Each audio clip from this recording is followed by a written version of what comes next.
굉장히 중요하다라고 보게 되는 거죠.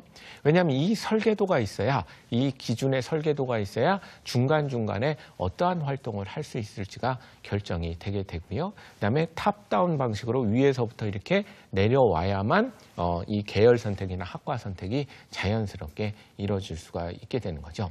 예를 들면 문이과 선택하라는 것도 문과냐 이과냐 이것만 이제 선택을 하려고 노력을 하기 때문에 어려워지게 되는 것입니다. 이것만을 선택하는 게 아니라 내가 나중에 멋진 고고학자가 될 것이고, 그래서 나는 사업과를 가야 되겠고, 이렇게 마음먹는 순간 바로 나는 문과라는 것이 결정이 되게 되는 것이죠. 나는 나중에 금융공학자가 돼야 될 것이고, 또는 금융공학을 하기 위해서는 수학과를 가야 될 것이고, 그러니까 이과를 해야 되겠다라고 이렇게 자연스럽게 결정이 되는 거죠.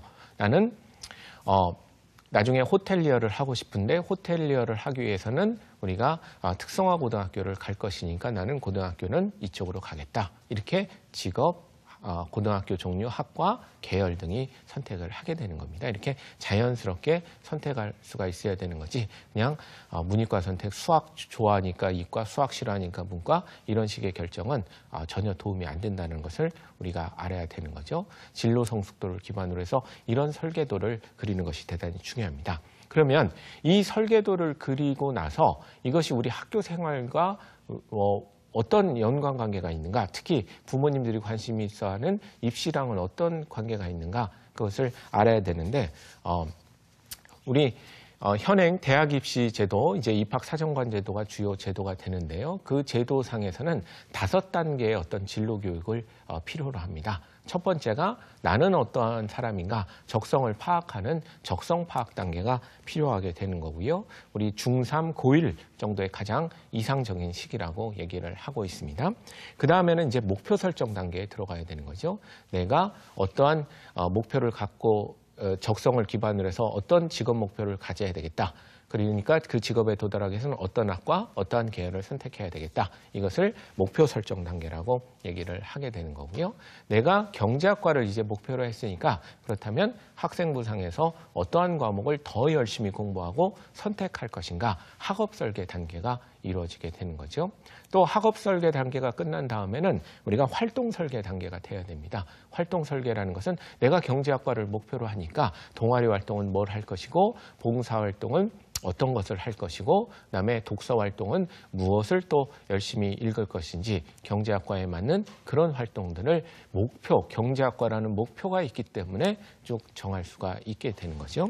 그다음에 활동 설계가 끝난 다음에는 그 학업 설계와 활동 설계에 맞춰서 고등학교까지 열심히 생활을 한 다음에 대학 지원 단계에서는 내 꿈을 펼칠 수 있는 그런 대학이 어디인가, 내가 여태까지 이렇게 준비를 해왔는데 교과가 잘 나왔는지 비교과가 잘 나왔는지, 그렇다면 비교과가 잘 나온 학생은 입학사정관제 안에서도 비교과를 중심으로 평가하는 전형에 지원을 하게 되는 거고요. 교과가 잘 나왔다면 입학사정관제 전형 안에서 나는 좀 더 교과 중심으로 좀 평가를 해달라고 해서 교과에 좀 가중치를 두는 전형에 지원을 할 수가 있게 되는 거죠. 이런 진로 설계, 학교 진로 설계의 5단계인 적성 진단 단계, 목표 설정 단계, 학업 설계 단계, 그다음에 활동 설계 단계, 대학 지원 단계, 이 5단계를 차분히 진행을 하려면 무엇이 기본적으로 필요합니까? 조금 전에 얘기했던 자기 인생을 봤을 때 목표 직업, 목표 학과, 그다음에 그거에 따른 계열 선택, 이 지도가 있어야만 이 지도에 맞게 여러 가지 활동과 학업 설계 등을 할 수가 있기 때문에 그러한 설계도를 그릴 수가 있어야 되고, 그런 설계도를 그리는 데는 이런 진로 성숙도의 그 4가지 지식들이 굉장히 필요하다라는 것을 우리 학생들과 학부모님들이 알았으면 좋겠습니다. 이런 설계도가 존재하지 않으면 여러 가지 방황을 하게 됩니다. 당황하게 되고 방황하게 됩니다. 무엇을 어떻게 해야 될지 모르고 해야 될 건 많다라고 얘기를 하기 때문에 이것저것 신경을 써야 되는 이런 상황들이 발생을 하게 되는 겁니다. 그래서 우리 학생분들, 우리 학부모님들, 먼 데서 이런 것을 어디 가서 돈 주고 사야 되겠다 이런 생각을 갖는 것이 아니라 주변 주변에서 일어나는 모든 활동에 우리 아이의 미래, 나의 미래가 있다라는 생각을 가지고 관심을 가져주시면 여러분들의 진로 성숙도가 굉장히 높아지실 겁니다. 제 아내가 첫 아이를 가졌을 때 이런 얘기를 하는 걸 보고 제가 웃었습니다. 어떤 얘기를 했냐면 임신하고 나니까 지나가다 다 임산부만 보인다라는 그런 얘기를 했습니다. 그것도 맞는 얘기죠. 남자들도 차 바꿀 때 되면 어른들도 지나가다 다 차만 보이거든요.